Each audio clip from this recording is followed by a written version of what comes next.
VML Insurance Programs insures more than 130 law enforcement agencies throughout Virginia. Recently, VMLIP's public safety specialist, Gary Dillon, visited City of Fredericksburg Canine Lex and his handler, Lieutenant Josh Lynch.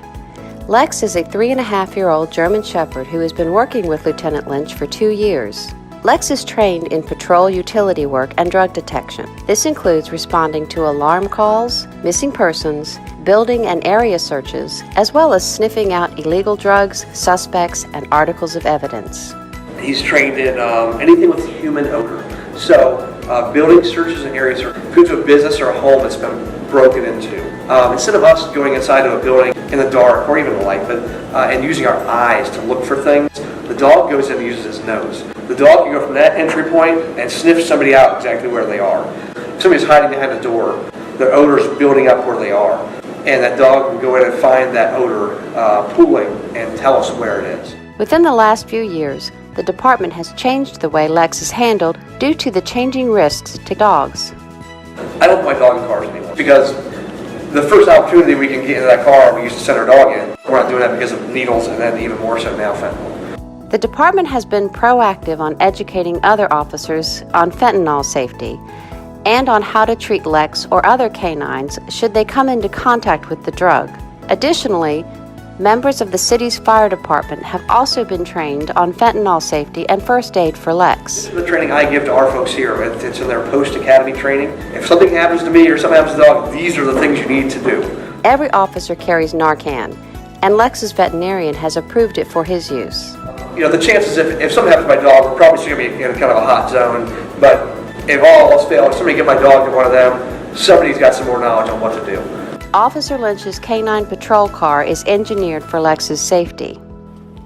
What you see is he's got a flat platform. It's aluminum, so it's a soft metal. There's nothing that protrudes in here, so everything's riveted together, so there's no metal shavings, nothing sticking out that can hurt him. He's got a rubber pad to help stick him to the ground a little bit. The vehicle is also equipped with a hot and pop safety system, which provides constant temperature monitoring. So you'll see 2 temperatures on each side of the screen and 1 in the middle. That's the average temperature. If the average temperature gets too hot, the windows come down and the fan comes on. There's like an 8-inch fan on top of the kennel that sucks in the cooler air from outside. Emergency care information for Lex is also kept in the dome light of the vehicle so that in the event of an emergency, anyone responding would know where to take him. We have just a Ready Dog medical kit that has everything we need. So we have that. That's the first thing in the back when you open the back door. First thing that anybody sees so they know that they can grab it. Lex also has a ballistics vest, donated to him by a local Girl Scout working on her Bronze Award.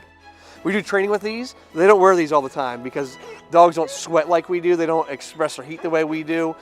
So this would make them overheat very, very fast. So we use these in circumstances where we know if somebody's armed or there's a greater potential of that. Because it also limits their movement a little bit. But these are things that will keep them safe that we do use on a pretty regular basis still to do our jobs.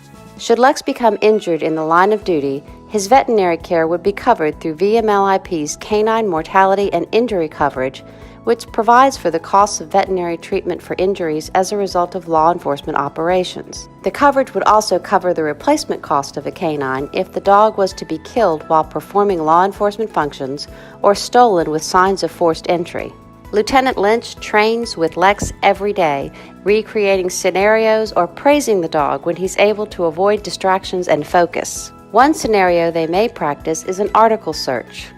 If somebody runs from an officer, typically they're trying to get rid of something. But we'll just find things that they dropped along the way or they threw. It's usually their drugs. Recently, Lex helped find a gun hidden in the woods, tracking it by the most recent human scent, or raft. So he's looking for things with fresh human odor. When he finds it, what he's supposed to do is he'll nose it and he'll lay down with it right between his front paws. We don't train him to bring things back.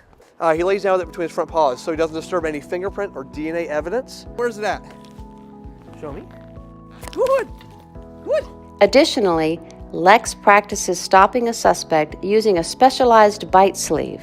This not only helps reinforce training, but is useful in monitoring Lex's bite force, potentially identifying issues such as toothache. After each shift, Lex goes home with Lieutenant Lynch, where he lives along with retired law enforcement canine Max. Somebody told me years ago, an old handler told me, they said, this will be the most frustrating but most rewarding job you'll ever have here. And they were absolutely right. It's frustrating because the dog, it's like a child. It tests you every single day. When you make that big find, when you find that bad guy or you find that car dope, it's the coolest thing in the world. It's a great feeling. Yep, I found everything. For more information on VMLIP's public safety services, visit www.vmlins.org.